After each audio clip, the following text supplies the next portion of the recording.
Isn't it wild how some movies just, well, hang in there at the box office week after week? Yeah, even with all the new stuff coming out trying to knock them off. It's like they've found some secret sauce for connecting with people. Yeah. That's pretty much what we're digging into today. We've got the latest domestic box office report right here. Exactly. So our mission, basically, is to pull out the most interesting bits, the significant insights, and give you a clear picture of what's actually clicking in movie theaters right now.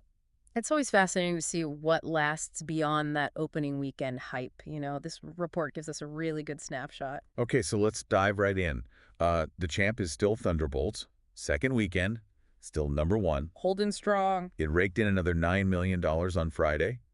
The projection for the weekend puts it over $130 million domestically, And it's already cleared that $100 million domestic hurdle. which is, a pretty solid showing for an MCU film, especially one focusing on, let's say, less A-list characters. Wouldn't you agree?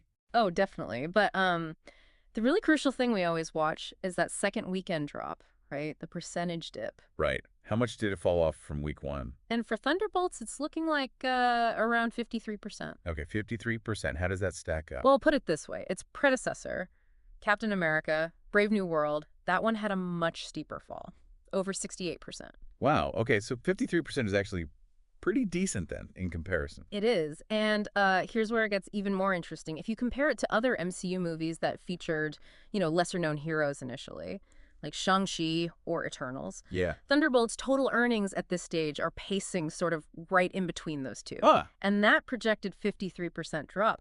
If that holds, it could actually rank among the top 8 smallest second weekend drops for the entire MCU. All 36 films. top 8 out of 36. That's Yeah. really quite good.